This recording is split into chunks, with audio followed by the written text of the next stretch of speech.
Qué bueno, gracias a Dios. Ahora sí trajeron su Biblia, ¿verdad? Más les vale.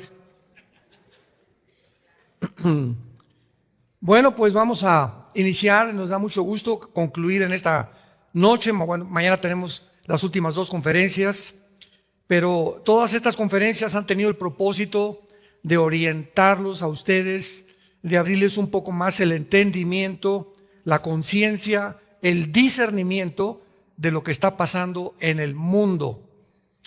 Porque si el mundo sigue como sigue y nosotros vamos en un barco y nos damos cuenta de los vientos que vienen, los huracanes que van a comenzar a soplar con una fuerza imprevisible, pues tu barco se va a hundir, ¿verdad? Pero cuando ya sabemos que viene la tormenta, subimos las velas, preparamos el timón, preparamos la tripulación y yo en mi casa vamos a servir al Señor. Entonces es el tiempo de la preparación, de buscar a la familia, buscar a Dios con todo el corazón y darnos cuenta que necesitamos hoy más que nunca vivir en la palabra de Dios. Quiero comenzar en esta noche explicando en primer lugar qué fue lo que pasó en la guerra entre Rusia y Ucrania. Abran sus Biblias en el capítulo 38 del libro de Ezequiel. En el capítulo 38 y 39 de Ezequiel hay una profecía que se considera la más detallada de todas las profecías de la Biblia respecto a las guerras de los últimos tiempos. Esta profecía es acerca de una invasión. Síganme con muchísimo cuidado. Una invasión que se profetizó hace más de 2500 años, que vendría del norte de Israel, y la Biblia hace 2700 años nos revela las naciones que vendrían en el siglo XXI, que antes ni siquiera muchas de estas naciones existían, pero que las podemos localizar no por el nombre, sino por la ubicación geográfica en la que la Biblia las describe o las detalla o las delinea. Y esto es impresionante porque esta alianza de naciones que la Biblia profetizó son las naciones que han comenzado a conformarse en los últimos 5 años. En los últimos 5 años. Ahora muy bien, esta profecía es la Tercera Guerra Mundial. ¿Cómo sabemos que es la profecía de la Tercera Guerra Mundial? Porque al acabar esta profecía en el capítulo 39 se revela, se describe, se detalla que es cuando Israel se convierte a Dios. Cuando reconoce Israel, Apocalipsis 1:7, reconocerán al que crucificaron y harán lamentación por él. Y sabemos que esto va a suceder en la segunda venida de Jesucristo. Israel no se va a convertir hasta la segunda venida de Jesucristo, que es donde termina esta guerra que se conoce también como el Armagedón en Apocalipsis capítulo 16, en Joel capítulo 3, en Zacarías capítulo 12 y Zacarías capítulo 14. No veo muchos apuntando, pero qué bueno que tienen buena memoria. Esto es importante porque ha habido una serie de comentarios, y ustedes lo saben muy bien, en los medios de comunicación, que nos aproximamos a la Tercera Guerra Mundial. Ahora que sucedió la guerra de Ucrania y viene la Tercera Guerra Mundial. Ahora que Israel entró en el conflicto con el grupo terrorista Hamas y que ahorita está en el Líbano y la Siria, que está a punto de estallar, estamos en la Tercera Guerra Mundial. Y ya Putin amenazó que va a usar las bombas nucleares. Muy bien. Para que entremos en contexto, en esta profecía se menciona a un hombre llamado Gog. Gog es el nombre de un personaje, de un líder, de un comandante, de un zar, de un jefe, de un dictador, pero no describe un nombre propio, sino el título de un personaje que es el líder de esta organización y de esta alianza, y que será ni más ni menos que el anticristo. ¿Cómo sabemos que Gog, el personaje que se menciona aquí como el líder de esta alianza, será el anticristo? Porque lo dice el versículo 17. Así ha dicho Jehová el Señor: ¿no eres tú, está hablando de Gog, aquel de quien hablé yo en tiempos pasados por mis siervos los profetas de Israel, los cuales profetizaron en aquellos tiempos que yo te había traer sobre de ellos. Hay otra versión y otra opinión u otra interpretación que se puso a Rusia colocándola como Gog. Sin embargo, esta profecía nos muestra claramente que ninguno de los profetas del Antiguo Testamento han profetizado una invasión de Rusia contra Israel. Número 2, Rusia no perteneció a una de las naciones del antiguo Imperio Romano. Y número 3, sabemos claramente que Rusia y Estados Unidos van a desaparecer. Para no ir más lejos, hace algunas horas, Rusia acaba de sacar de Siria su base naval, que es la única base naval que tenía Rusia en Siria, en el Mediterráneo, como algo estratégico para poder defenderse de buques que pudieran por el Mediterráneo atacarla. Cuando los rebeldes ahorita que se encuentran en Siria o el grupo islámico, ayudados por Turquía, han entrado ya a la ciudad de Homs, a la ciudad de Takar, y ahora están a punto de entrar a Damasco, tal vez hoy en la noche o mañana, y Rusia abandone Siria. Esto es inconcebible, porque todos los profetas dijeron, ¿verdad? Y todos los escatólogos y los maestros de la Biblia decían, ¿verdad?, que Rusia iba a atacar a Israel y que Rusia era Gog. Y claramente nos muestra la Biblia que no es así. O sea, mientras vamos acercándonos más y más y más a la culminación del plan cronológico de Dios, vamos a tener más luz. Dice la Biblia que el camino del justo es como la aurora, que va en aumento mientras el día es perfecto. Y la revelación de la Biblia es progresiva. O sea, hace 20 años no se sabía lo que se sabía hace 10 años. Y menos hace 10 años se sabía lo que actualmente Dios, de acuerdo a los acontecimientos y las piezas de rompecabezas que podemos colocar dentro del mapa bíblico, no podíamos esperarnos que esto pudiera suceder. Hasta que hace 5 o 6 años comenzamos a ver que Rusia ataca a Ucrania y que Ucrania pertenece a lo que la Biblia llama aquí Magog. Gog en tierra de Magog. Muy bien. ¿Quiénes fueron los magogitas? Los magogitas proceden de los escitas y de los bárbaros. Y Magog es la zona geográfica que se encuentra al sur de Rusia, donde se encuentran las 15 repúblicas que se rebelaron o que se separaron con la caída de la Unión Soviética en 1991, cuando Mikhail Gorbachev pudo, junto al Papa Juan Pablo II, fue al Vaticano en 1900, cuando en el 89 cae el muro de Berlín, que separaba Berlín Oriental de Berlín Occidental, y comienza la Unión Soviética a desmoronarse ante el mundo, ante la fachada que proyectaron de que Rusia, poderosa por aquí, por allá, y se derrumba la ideología comunista. En 1991, Mikhail Gorbachev se enfrenta en el Vaticano, sabiendo que iba a tener una audiencia mucho mejor, y dice las siguientes palabras. Esto se encuentra también en su libro La Perestroika, que significa la reestructuración del sistema y de la ideología comunista. Y dice Mikhail Gorbachev, la Unión Soviética, por 2 razones. Número 1, porque sacamos a Dios de nuestra nación. Y número 2, porque nos aislamos del mundo capitalista. Y hemos llegado a comprender que es imposible que una nación sobreviva sin otra nación. De ahí lo que viene, que se llama el globalismo, que ya es una vinculación de todas las naciones para formar un gobierno mundial, que ya es lo que se comienza a formar, como lo vamos a ver cuando las Naciones Unidas en 1945 por primera vez se unen para evitar una guerra nuclear. Ahora, muy bien, esta profecía que se menciona aquí a los magogitas, cuando Rusia invadió Ucrania, ¿qué fue lo que hizo que Putin tomara este paso? Porque lo satanizaron, Putin es un monstruo y está provocando la guerra, y era todo lo contrario, porque el culpable no fue Putin, el culpable fue el expresidente, bueno, todavía es presidente, Joe Biden.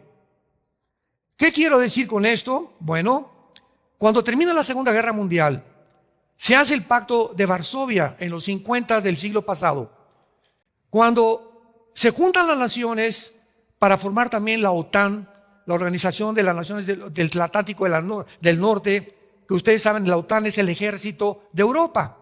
Se juntaron para impedir que Rusia continuara aprovechándose de otras naciones, o que ya no continuara invadiendo más naciones de Europa.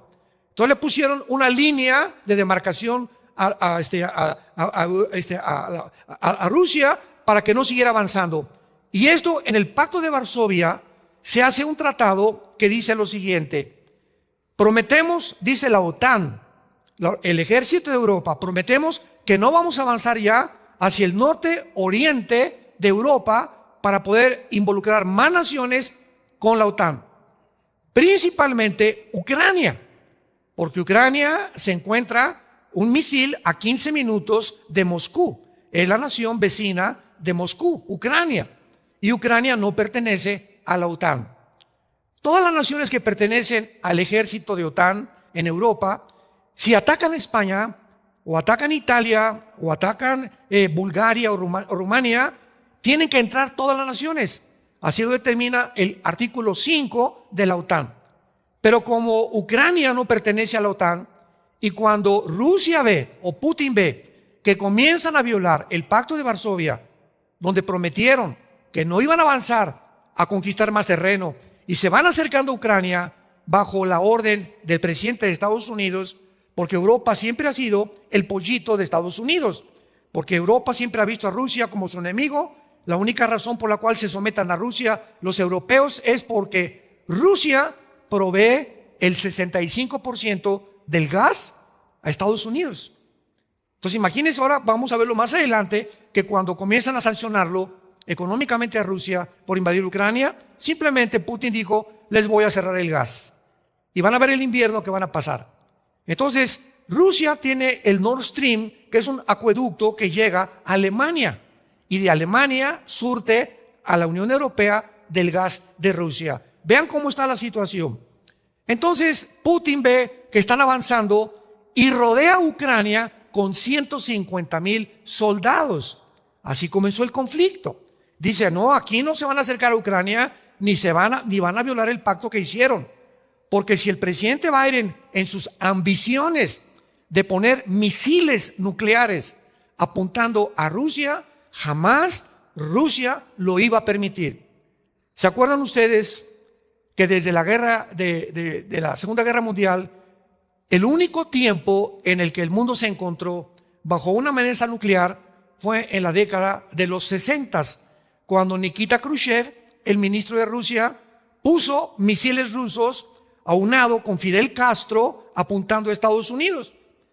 Y resulta que en esa época comenzaron a desarrollarse los satélites de comunicación intercontinental, donde ahorita, ¿verdad?, vemos lo que está pasando ahorita en Alepo, en Italia, podemos ver en la televisión lo que está pasando, el tsunami o en California. Los satélites nos ayudan a poder ver un evento al mismo tiempo en el mundo. Entonces, cuando comienzan a avanzar los soldados de la OTAN hacia Ucrania, el presidente Biden dice: vamos a apuntarle a Rusia. En los 60s, cuando el presidente John Kennedy le avisaron: oye, acaban de llegar los rusos, dizque con barcos que traían cargamento, y ya los satélites acaban de confirmar que son misiles apuntándonos a nosotros. Entonces imagínense ustedes de Cuba apuntando a Estados Unidos con armas nucleares. El presidente John Kennedy reaccionó de una forma positiva y muy valiente y le mandó un ultimátum a Nikita Khrushchev, el ministro de Rusia: o sacas los misiles o entramos a una tercera guerra mundial, porque no vamos a permitir que nadie nos esté apuntando con misiles nucleares. Bueno, pues Nikita Khrushchev, gracias a Dios, que reaccionó, sacaron los misiles y se retiraron a Rusia. Se salvó el mundo de la Tercera Guerra Mundial en 1960-61. Desde entonces no había habido otra amenaza, pero el presidente Biden ahora le dice a Europa: vamos a poner misiles en Ucrania apuntando a Moscú. Entonces es lógico que Putin haya reaccionado y aquí no van a entrar, ¿verdad?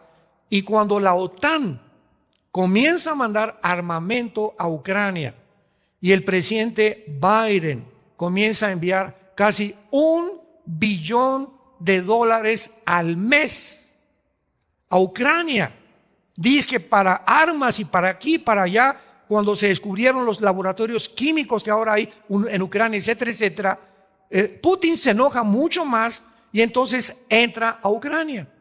Bueno, finalmente Ucrania son rusos. Ucrania siempre ha pertenecido a Rusia o antes a la Unión Soviética, y el 40% de los ucranianos aceptan estar sometidos a Rusia, pero el presidente Biden le dice al presidente Zelensky, que por cierto Zelensky es judío, no te salgas de Rusia, de Ucrania. Vamos a mantener y vamos a seguir manteniendo armas, porque lo que yo quiero, dice Biden, lo que yo quiero es provocar que nos contesten, que Rusia y podamos armar una guerra, porque este año se le acababa el gobierno a los demócratas. Y en Estados Unidos, cuando hay guerra y un presidente va a salir, el presidente se queda en el poder. Todos los intereses políticos y económicos se manejan de una forma, de un subterfugio completamente oscuro, una agenda completamente malévola, maligna, satánica. Entonces, esto ha crecido y crecido, pero el mundo no sabe lo siguiente. Rusia no tiene una naval, Rusia no tiene aviones, Rusia no tiene infantería. Es una nación pobre también económicamente. ¿Cuál es el poder de Rusia? ¿O cuál es la cuestión por la cual han respetado a Rusia, a Estados Unidos y la Europa? Porque a pesar de que no tiene el armamento que tiene Estados Unidos, ni las naves ni portaaviones que tiene Estados Unidos, ni la aviación que tiene Israel, ni la infantería que tiene Corea del Norte, le acaba de mandar Kim Jong de Corea del Norte más de 25,000 soldados, porque ya se les acabaron los soldados a Rusia en Ucrania. Entonces, el poder de Rusia estriba en que Rusia es la nación más poderosa del mundo nuclearmente. Las armas nucleares que Rusia tiene no las tiene nadie. Tiene 2 submarinos, uno se llama Satán, donde es imperceptible y no se le puede rastrear. Y los tiene estacionados en el Atlántico y en el Pacífico, apuntando a Estados Unidos, en aguas internacionales, donde nadie les puede prohibir que ahí se encuentren. Y Rusia, una sola bomba acaba con Ucrania. Pero Rusia se ve impedido porque como no tiene infantería ni tiene nada, la única forma que puede actuar es con armas nucleares. Y ese es el peligro, que han encerrado a Putin como un león herido, y cuando encierras al león es cuando más peligroso se vuelve. Entonces, este mes y de aquí al 20 de enero, que el presidente Trump tome poder en Estados Unidos, vivimos el tiempo más peligroso desde 1960 en la historia del ser humano. Porque de aquí a enero puede Putin, presionado todavía por Estados Unidos, poder enviar nucleares. El presidente Trump, de una forma bastante inteligente, ahorita está en París, se acaba de reunir, se fue con Elon Musk a reunirse con el presidente Macron y está tratando de decirle a Putin, ¿sabes una cosa? Espérense para que yo llegue el 20 de enero como presidente, y cuando yo llegue se va a acabar la guerra entre Ucrania y entre Rusia. ¿Qué plan tiene Trump para decir que él puede acabar la guerra entre Rusia y Ucrania? Es lo más sencillo del mundo. Trump simplemente va a hacer lo siguiente: Zelensky, presidente, ríndete. Te hubieras rendido hace 2 o 3 años. Has derramado sangre de tu propio pueblo. Ustedes no pueden pelear contra Goliat, es un monstruo de Rusia, y ustedes lo saben. Ríndete, número 1. Número 2, Estados Unidos dejará de mandar ayuda, tanto de la OTAN como económicamente, a Ucrania, y Ucrania no le va a quedar más que: Putin, vamos a hacer la mano, nos sometemos a Rusia, se acabó la guerra. Tan sencillo como eso. Pero ¿por qué no se haga esta solución? Porque Estados Unidos, la invasión, la intención y la ambición del presidente Biden de quedarse en el poder es muy grande. Son personas psicópatas personas enfermas. Alguien me decía, bueno, es que yo no creo que Rusia, alguien sea tan loco como para mandar un misil a Estados Unidos y que Estados Unidos mande un misil a Rusia y que se puedan los dos matar unos con los otros. ¿Sabes una cosa? No lo crees, pero en el mundo en que estamos en un mundo de locos. Y en el mundo que estamos, todo es posible. A la psicopatía que los dictadores y los dirigentes del mundo han llegado. Ahora, vemos nosotros claramente en este capítulo 39 de Ezequiel que se profetiza de una forma detallada el tiempo en que va esta alianza de naciones a invadir Israel. Vean ustedes que se menciona en primer lugar en el versículo 5, Persia. ¿Quién es Persia en el mundo moderno? Muy bien, en 1935 Persia se cambió el nombre a Irán, a la República de Irán. En 1979 volvió a cambiar el nombre a la República Islámica de Irán, cuando Irán es apoderado, controlado religiosamente por los ayatolas. Hace poco acaba de morir el ayatolá Khomeini, ya nombraron a su hijo el otro ayatolá. Entonces Irán es una nación donde, de una forma paradójica, es la nación donde el cristianismo tiene su mayor crecimiento. Increíble. China e Irán son las dos naciones donde más grande está el crecimiento en el mundo entero. O sea, el 50% de los iraníes están en contra de su gobierno. Y ahora que comenzaron los israelitas a bombardear las plantas nucleares de Irán, el pueblo estaba feliz. Mueran, quítenlo. Ahorita en Siria están derribando las estatuas de Bashar al-Assad. El pueblo feliz de que haya quitado a su dictador. Siempre son los pueblos, como dijimos ayer, los que sufren de manos de los dictadores. De locos, ¿verdad? Como el presidente de Estados Unidos y otros dictadores que tienen un sueño enfermizo de conquistar y de dominar y controlar el mundo algún día. Entonces, Rusia, ¿verdad? Actualmente, pues ya está replegándose, ya se salió de Siria, está debilitado. Irán ya se salió de Siria hace 2 días. Irak y Siria está quedando en manos de un grupo que se llama el Islámico. Y si ustedes conocen la teología del Islam, ellos están esperando a un Mesías que se llama el Mahdi. Y el sueño de ISIS, el antiguo grupo islámico, ¿se acuerdan de los terroristas que ponían en la playa a todos y les cortaban, los vestían anaranjado a las víctimas y les rebanaban el cuello, la cabeza? Eran grupos que decapitaban a todos porque el Islam es la única religión que decapita a sus víctimas. Entonces, este grupo islámico dicen que después de una guerra en el Medio Oriente va a surgir el Mahdi. Y cuando surja el Mahdi, para nosotros será la persona del anticristo, como también lo mencionamos en la conferencia de ayer.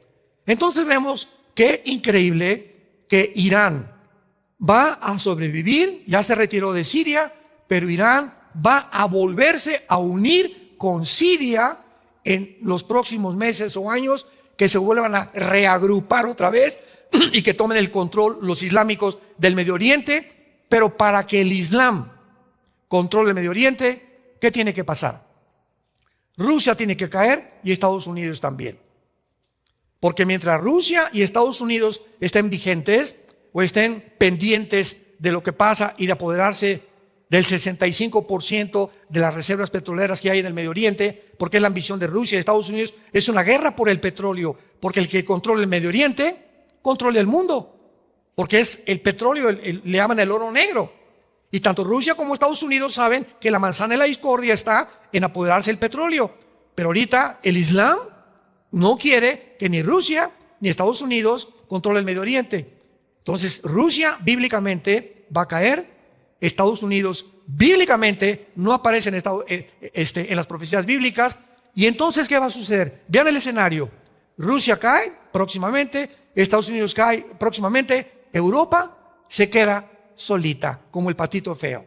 Cuac, cuac, cuac, cuac. ¿Y ahora qué hacemos? Estados Unidos era nuestro paraguas, Rusia ni tampoco, ya no podemos depender ya ni del gas. Entonces, Europa va a gritar al Medio Oriente: ayuda, por favor, help, porque sin el gas y el petróleo Europa se hunde y el petróleo se encuentra en el Medio Oriente.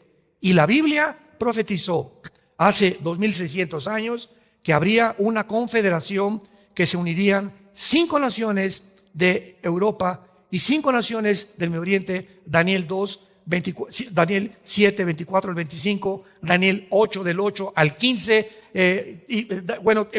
Miqueas capítulo 5, el 2 al 3, y 5 naciones del Medio Oriente, y sí van a conformar una confederación del Mediterráneo que se va a llamar el G10. Cuando oigamos que se unen 10 naciones, 5 de Europa y 5 del Mediterráneo, donde Europa pide ayuda al Medio Oriente y se mezclen de una de esas 10 naciones, Daniel capítulo 7, surge el anticristo, que se le llama el cuerno pequeño.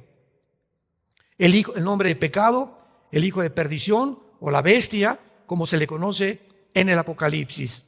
Ahora, muy bien, veamos también aquí en el versículo 5 y 6 a las otras naciones que conformarán esta alianza. Es interesante que cuando Rusia invade Ucrania, Turquía, ojo con Turquía, porque Turquía figura en las profecías de los últimos tiempos como de los líderes del Islam. Y actualmente el presidente Erdogan lo ha repetido varias veces: yo quiero ser el líder del próximo califato y el próximo mufti, que es el inspirado o el líder, que no va a ser él, va a ser el Mahdi, que va a ser el anticristo. Pero lo interesante es esto: Turquía pertenece a la OTAN. Y hace algún tiempo, ¿se acuerdan que Inglaterra se salió de Europa? ¿Se acuerdan del Brexit? El famoso Brexit. Y cuando Inglaterra se sale de Europa, entonces pues la Unión Europea se queda sin los impuestos de Inglaterra y comienza a debilitarse los bancos, el Banco Internacional, el Fondo Monetario Internacional en Europa, por la salida de Inglaterra. Y ahora en Europa, el único ejército que Europa tiene poderoso se encuentra en Turquía. Y cuando Putin invade Ucrania, Turquía dependía del trigo de Ucrania. Y cuando ve Erdogan, el presidente, que Ucrania ya comienza a ser invadida y comienza ya las exportaciones ya no pueden salir ni las importaciones, le grita a Putin: Putin, aquí estoy, papi. Y le dice Putin: véngase mi nene, véngase para aquí, aquí yo me lo cuido. Siempre Putin estaba esperando que Turquía se le acerque a él, porque es uno de los líderes islámicos más poderosos. Y esta ocasión se acerca y se retratan hace 1 año y medio el presidente de China, Xi Jinping, el presidente de Corea del Norte, Kim Jong, el ayatollah Khomeini y Erdogan, los 4 alegres compadres, que son la alianza perfecta que profetizó la Biblia. Y entonces dice todos: oye, pero ¿cómo es posible si Erdogan pertenece a Turquía? ¿Cómo se va a unir a la alianza contra Israel? Cuando Europa estaba todavía apoyando a Israel junto con Estados Unidos. Pero ahora vamos a ver que Turquía, al llegar ahorita a Siria y al haber salido Rusia, acaba de ayer Erdogan de decirle a Putin: ayer, compadre, fue un matrimonio tóxico entre tú y yo. Me proveíste del grano que yo necesitaba, del petróleo pero ya no te necesito. Y entonces, ¿qué va a hacer? Turquía se va a salir de la OTAN y se queda como uno de los líderes del Medio Oriente. Los cielos y la tierra pasarán, pero mis palabras permanecerán. Las respuestas que no encuentras en la televisión, en los politólogos, en los comentaristas, y esto y el otro, dicen: ¿y ahora qué vamos a ver? ¿Y qué va a pasar en Siria? ¿Y qué va a pasar con Irán? ¿Y qué va a pasar con Rusia? Aquí está. Aquí está, en el libro de los libros, en la palabra de Dios. Haríamos bien en estar atentos a la palabra profética más segura, 2 de Pedro capítulo 1.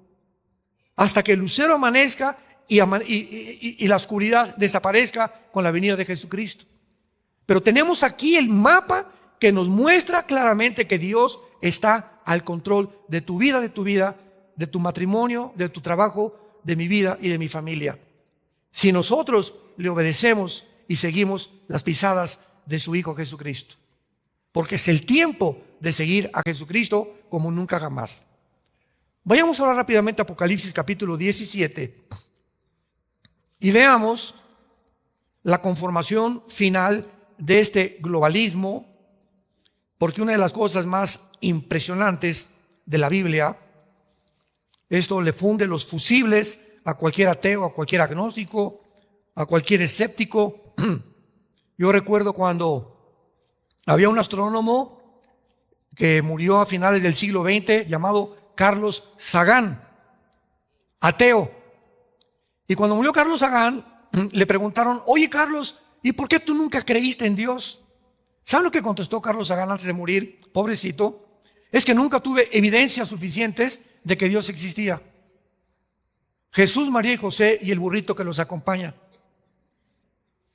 En 1954, cuando se descubre la molécula del ADN por el doctor Crick y el doctor Watson, que es el ácido desoxirribonucleico, y se demuestra que hay en los billones de células del cuerpo humano hay información inteligente. Hay un código, un chip en cada célula del cuerpo humano. Y Dios escribió en cada una de tus células quién eres, tu tamaño, tu estatura, tu color de ojos. Toda la genética se encuentra en cada célula del ser humano. ¿Cómo pudo haber sido por un accidente? Porque es el argumento de los ateos. ¿Cómo es cuando yo debato? Son mi plato favorito los ateos. Cuando debato con un ateo, ¿verdad? Le pregunto: ¿quién hizo el universo? El Big Bang. ¿Y qué es eso? Hubo una gran explosión. Número 2, ¿quién la produjo? No Chepo. O sea, ¿la nada produce algo? Ahora, si yo continúo siguiendo esta línea elemental de lógica que tú me estás tratando científica, astronómicamente, pseudocientíficamente explicarme, quiero preguntarte: ¿la materia produce la conciencia? ¿La materia produce el pensamiento? ¿La materia piensa?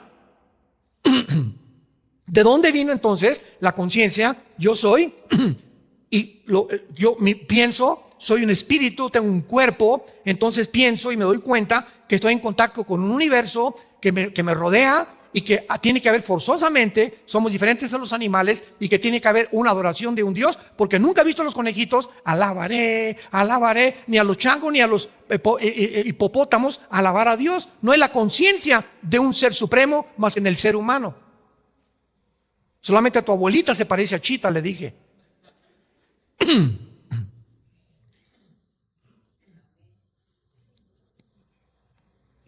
Entonces, en el capítulo 17 de Apocalipsis encontramos lo siguiente: la descripción del juicio del último sistema religioso que se va a formar con el anticristo. La Biblia profetizó hace 2000 años, damas y caballeros, señores ateos y maestros universitarios que nos escuchan y que nos acompañan. ¿Cómo es posible que este libro, la Biblia, haya profetizado hace 2000 años cómo iba a acabar y cuál iba a ser el último sistema de gobierno de las naciones antes de que terminara la población humana en este planeta?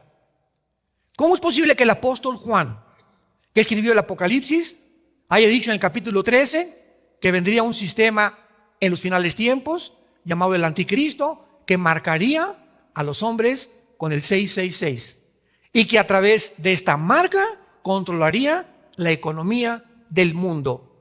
Para que esta profecía hubiera podido cumplirse, número 1, se tenían que inventar los chips. Número 2, se tenían que inventar las computadoras. Número 3, se tenía que inventar algún sistema central o un banco central como el que está en Bélgica actualmente, con una computadora que se llama La Bestia, para que pudiera controlar el mundo entero, cosa que ahora es posible a través de la cibernética. Ahorita vengo yo de Estados Unidos hacia acá y en el aeropuerto ya no enseñan ni tu pasaporte. Por favor, ve a la cámara y te retratan el iris. ¿Quién les dio mi foto? Ahorita que cuando yo regrese a Estados Unidos el día de mañana, voy a llegar, ya no necesito el pasaporte. Ya llego sin pasaporte a migración de Estados Unidos. ¿Qué hago? Me paro ante una máquina y le aprieto un botón y me toma la foto sin el pasaporte. Y cuando ya paso me dice el de migración: Armando, sí, ya saben mi nombre y ya tiene registrado que estoy registrado en la cámara. Y me dice: pásale. Y tas. Así manejan a la gente ahora. ¿Cómo pudimos llegar a ese punto? Este sistema de tecnología nos demuestra que estamos en la primera generación donde un solo hombre puede gobernar el mundo tecnológicamente. Si esto no se hubiera inventado, era imposible que la Biblia se cumpliera. Es increíble. Vean, antes de ir a Apocalipsis 17, vean Apocalipsis 11. Otro ejemplo rápido y muy breve. Apocalipsis 11, versículo 7.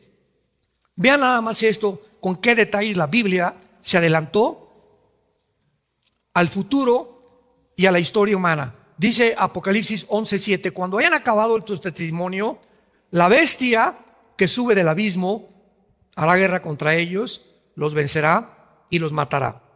Y sus cadáveres estarán en la plaza de la grande ciudad, que en sentido espiritual se llama Sodoma y Egipto, donde también nuestro Señor fue crucificado. Ojo con el versículo 9. Y los de los pueblos, esto fue escrito hace 2000 años. Y los de los pueblos, tribus, lenguas y naciones, ¿qué dice?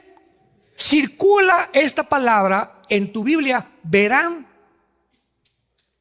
sus cadáveres por 3 días y medio y no permitirán que sean sepultados. ¿Cómo es posible que la Biblia hace 2000 años haya profetizado que llegaría un tiempo en la historia donde el mundo entero podría ver el mismo evento al mismo tiempo si no se hubieran inventado en los 70s del siglo pasado los satélites de comunicación internacional?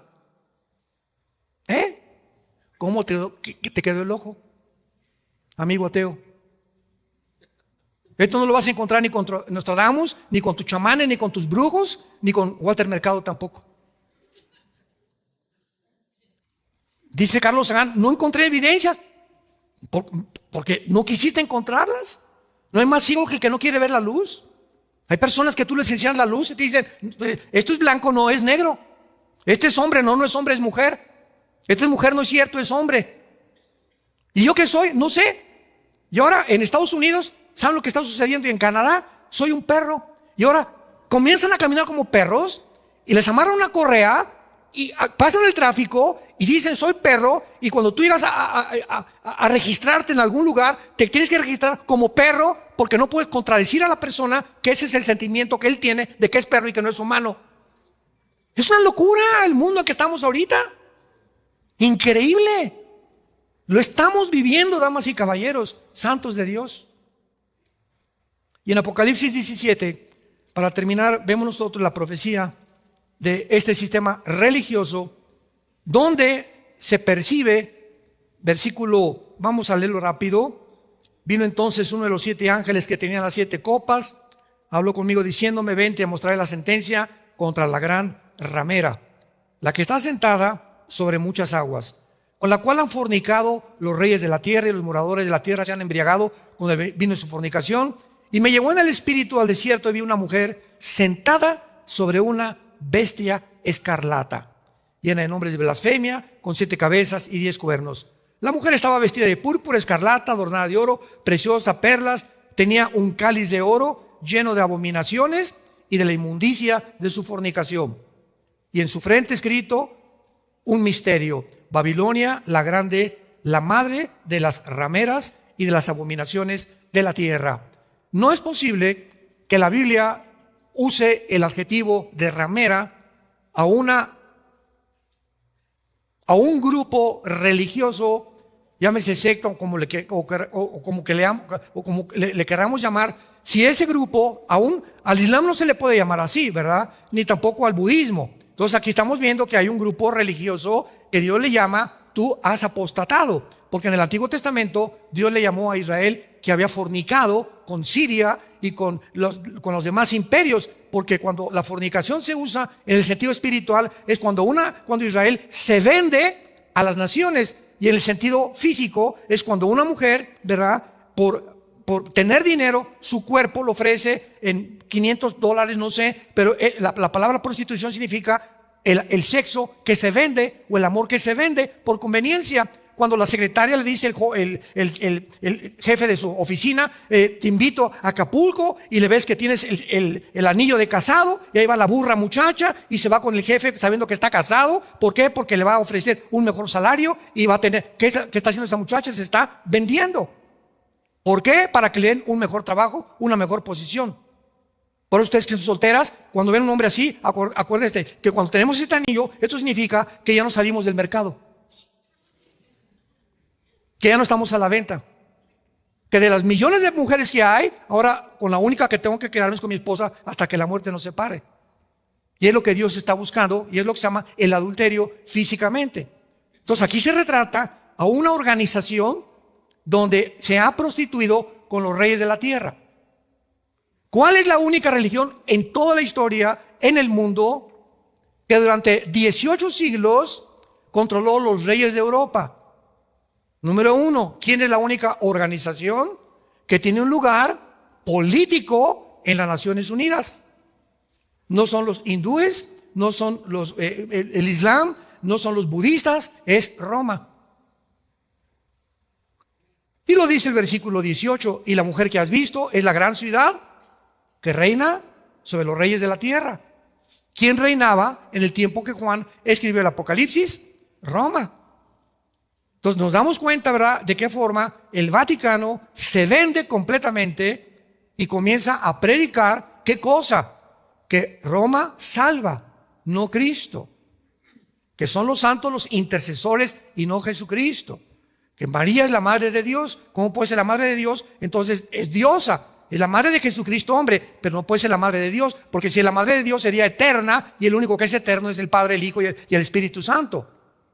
Y así comenzamos a descubrir tantas cosas. Yo me acuerdo cuando yo quería ser cura, cuando descubro todas estas cosas, me decepciono de la religión, pero no de Jesús, porque nadie me enseñó de Jesús. Yo creí que era una falsedad. Dije, ¿cómo es posible que mi padre nos haya enseñado una religión que se contradice y que está contra la Biblia? Y fui con un arzobispo y le pregunté cuando tenía 16 años, oiga, señor arzobispo, dígame usted sinceramente, porque a mi padre les encantaba invitar a religiosos a nuestra casa y comíamos con ellos. Era muy religioso. Mi papá traía el cordón de San Francisco aquí amarrado y tenía sus veladoras y teníamos todos los ritos y las ceremonias de esta religión. Y el arzobispo le pregunté, ¿a quién le hago caso? Dígame usted, enfrente de mis padres, ¿a la Biblia o lo que dice la Biblia o lo que dicen ustedes? Me dijo, hazle caso a la Biblia. Y en ese momento me di cuenta que le dije a Dios, voy a buscar a Jesús y no una religión. Y cuando encontré a Jesús, descubrí que Jesús no es una religión, es una relación personal, viva, dinámica, orgánica, con alguien que vive y que resucitó de los muertos.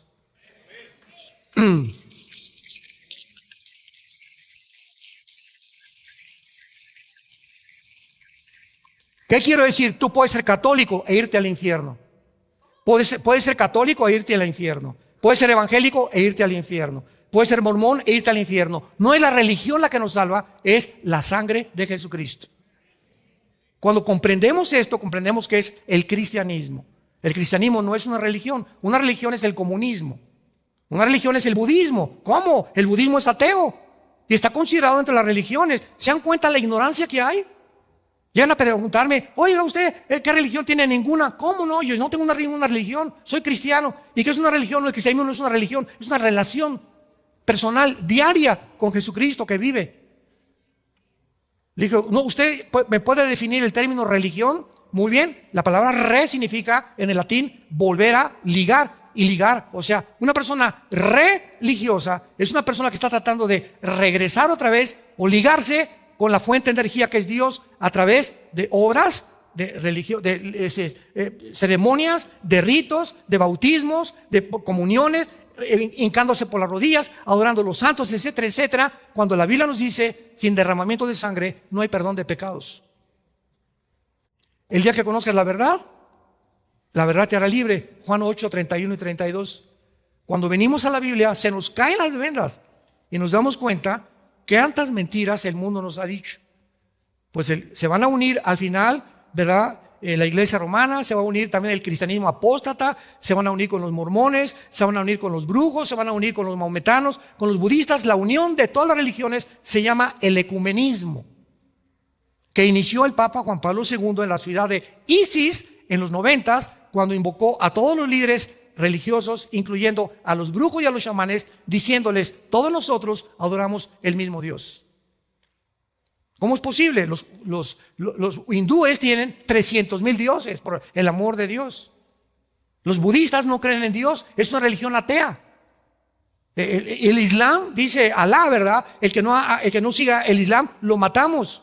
Entonces, ¿cómo puedo decir que estamos iguales cuando Jesucristo dijo, yo soy el camino, la verdad y la vida? Qué radicalismo y qué forma tan preciosa de Jesús, de poder hacer una exclusividad de que sin Él el mundo está perdido. Pero el mundo, ¿verdad?, quiere que todas las religiones salvan, como dijo una vez una persona, sigan todos una religión que aquí todos nos vamos a salvar. Y la pregunta que yo te hago es la siguiente: si las religiones salvan, ¿cuál fue el propósito del sacrificio del Hijo de Dios en una cruz? Dios hubiera dicho: mijitos, pórtense bien, cada quien siga su religión y nos vemos en el cielo. Hagan buenas obras y hagan el bien y nos vemos en el cielo. Y cuando Jesucristo en Getsemaní cae de rodillas con la sangre que se le sale por las capilaridades de la piel, le dice: Padre, si es posible, si hay otra manera en la que el mundo pueda ser salvado, por favor hazlo, porque tú y yo vamos a ser separados en la cruz. Y el Padre le dijo: Hijo, no hay ninguna otra manera. Tú tienes que morir y tienes que pagar por los pecados de la humanidad. Y si nosotros no creemos esto, hacemos a Dios mentiroso. Y Cristo es una blasfemia para las personas que creen que las religiones son las que nos salvan.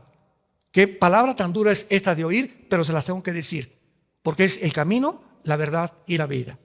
Y tú puedes en esta noche venir a la cruz, no a una religión, venir a la cruz y arrepentirte de tu vida. Y comenzar, gracias a Dios, que dentro del mismo catolicismo ya se lee la Biblia. Hay muchos católicos que están siendo salvados, gracias a Dios.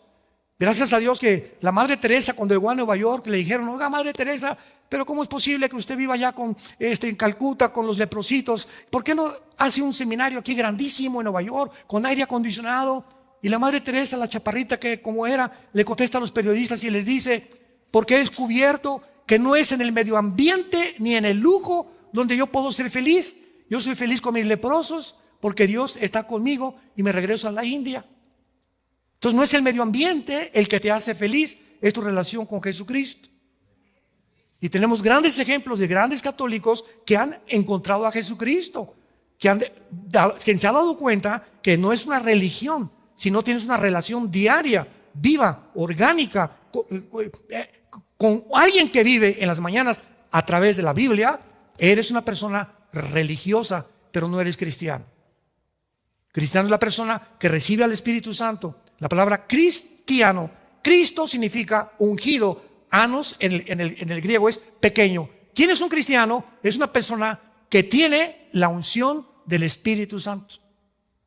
No el que va a una iglesia, no es el que es católico, no es el que es evangélico, no es el que viene a esta iglesia, porque esto no es la iglesia somos nosotros. Donde 2 o 3 se junten, ahí estamos. Esto no es un templo, esto es un edificio, y Dios ya no habita en templos hechos por manos humanas. Entonces, cuando tú entiendes esto, entiendes la Biblia, entiendes el camino y estás preparado para encontrarte con tu Dios. Y Él viene más rápido de lo que nos imaginamos. Y en esta noche Dios te dice que te ama. De tal manera amó Dios al mundo que dio a su Hijo unigénito, para que cualquiera de ustedes que en Él cree no se pierda, mas tenga la vida eterna. Mas Dios muestra su amor para con nosotros en que, siendo pecadores, Cristo murió por nosotros. Él fue despreciado y desechado por los hombres, experimentado en quebranto, y Él sufrió nuestras enfermedades, nuestros dolores. Nosotros le tuvimos por azotado de Dios y abatido, mas Él llevó tus pecados y llevó mis pecados cuando abrió sus brazos en una cruz, con su rostro ensangrentado, con sus manos sangrando. En ese momento le dijo: Padre Santo, ¿por qué me has abandonado? Y la respuesta del cielo fue: porque en ese momento tú estás llevando el pecado de la humanidad. Yo soy un Dios santo. Y en ese momento algo misterioso pasó. A las 3 de la tarde se hizo la oscuridad. El Padre se separa de su Hijo. Jamás en la historia ha sucedido eso. El Padre se separa de su Hijo porque el Padre no puede ver el pecado. Y el momento en que Jesucristo lleve el pecado, solamente le grita al Padre: en tus manos encomiendo mi espíritu. Y en ese momento Jesucristo lleva tus pecados, tus adulterios, tus mentiras, tus fraudes, tu hipocresía, mis mentiras en su cuerpo en la cruz. Y ahora Dios te dice: ¿sabes una cosa? No importa lo que hayas hecho. Oiga, pero yo he abortado 8 personas. He matado a 30 personas. La sangre de Cristo nos limpia de todo pecado. Ese es el mensaje de la cruz. Y esto se llama gracia. Ay, sí, qué fácil, ¿verdad? Ay, sí, al ladrón junto a la cruz, asesino, borracho, parrandero y jugador. Y ahí en la cruz Cristo le dice: hoy estarás conmigo en el paraíso. Y los fariseos, como los religiosos: ay, sí, no. Y yo que me voy de rodillas, y yo que me golpeo todos los días el pecho, ¿a poco es tan fácil y se fue al cielo? Así es, se llama gracia. Y esa palabra no se encuentra en ninguna religión. Y es la palabra que aprendemos en el cristianismo. No es por nuestras obras la salvación, para que no nos jactemos, para que no nos enorgullezcamos.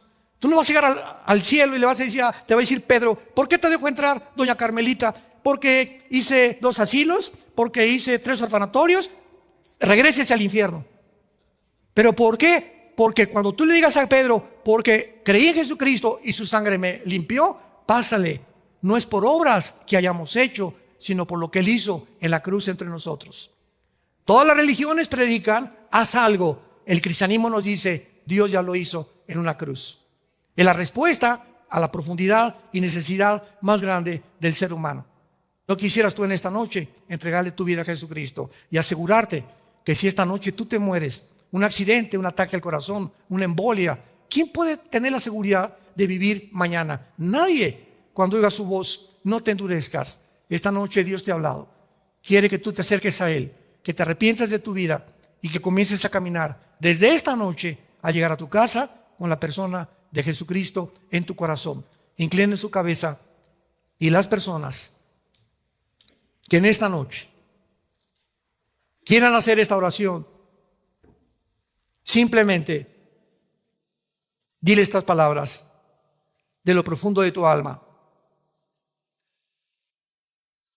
Señor mío y Dios mío, creo que en esa cruz tu santo Hijo Jesucristo pagó al derramar su sangre preciosa por mis pecados. Creo que a los 3 días lo levantaste entre los muertos. Te pido que me perdones mi vida. Me arrepiento del camino en el cual me encuentro. Quiero regresarme a ti, a la cruz, donde tu Hijo abrió los brazos para decirnos, los amo y te quiero perdonar. No importa lo que hayas hecho en tu vida pasada, en la sangre de mi Hijo, dice Dios, hay perdón en tu vida. Y como creo, Jesús, que tú vives, te pido en este instante, lo más precioso de mi vida que me has dado, que entres a mi corazón. Jesús, te recibo como mi Señor y mi Salvador. Te abrazo, Jesús, y te doy gracias por la vida eterna que me das, inmerecidamente. Siendo yo pecador, pecadora, ahora me consideras santo y santa delante de tu presencia. Te pido ahora por la salvación de mi familia. Hazme un instrumento para llevar este mensaje de tu amor en esa cruz al mundo, comenzando con mis hijos, mis padres que viven en las tinieblas totales, muchos en sus religiones engañados por no conocer la verdad en las Sagradas Escrituras. Y la corta vida que tú me des, la quiero vivir para ti, para compartir este mensaje glorioso, que tú nos amas y que hay perdón en la cruz de Cristo, en quien oramos y te damos las gracias. Amén. Los cielos y la tierra pasarán, pero mis palabras permanecerán. Estas palabras son fieles y son verdaderas. Son las palabras de Dios. Y todos ustedes en esta noche que han hecho esta oración por primera vez, quiero decirles algo. Las iglesias, tanto católicas como evangélicas o protestantes o como les llamen, están llenas de personas no arrepentidas. Las iglesias están llenas de personas que porque creen que por ir el domingo a una iglesia tiene la salvación. A la luz de la Biblia estás muy equivocado. Y qué sorpresa te daría si te murieras y abrieras los ojos y descubrieras que viviste engañado durante tu vida.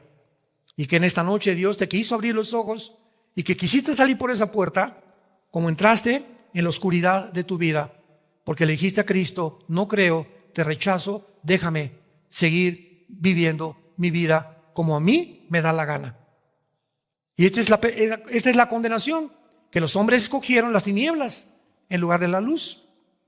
¿Por qué? Porque sus obras eran malas. Porque todo aquel que viene a la luz, sus obras son manifestadas, que son hechas en las tinieblas. Y el mundo odia la verdad. El mundo odia la luz. Por eso crucificaron a Cristo. No pudieron soportar la verdad, ni la luz que Él nos traía con su vida. Si tú en esta noche hiciste esta oración por primera vez, invitando a Cristo, ahí desde tu lugar, levanten su mano. Mira cuántas personas, gracias a Dios, gracias, que Dios los bendiga. Gracias a Dios, que Dios te bendiga. Gracias a Dios, allá también. Gracias, Padre Santo. Gracias. Las personas que levantaron sus manos, quiero orar por ustedes, especialmente para ustedes. Los que levantaron sus manos, cierra tus ojos. Yo te pido, Padre Santo, Dios de los cielos y de la tierra, que confirmes a estos hijos e hijas tuyas que en esta noche han acudido a tu misericordia, que los llenes de todo el conocimiento de tu voluntad, con toda sabiduría e inteligencia espiritual, que ellos permanezcan firmes en la esperanza hasta el fin a la que hemos sido todos llamados, para que seamos irreprensibles en la segunda venida de Cristo y no nos avergonzamos de Él en su venida. Los bendecimos y gracias porque tú confirmarás la obra que en ellos has hecho en esta noche hasta el día de su muerte. En el nombre de Jesús, amén. Que Dios los bendiga, que tengan mucha paz.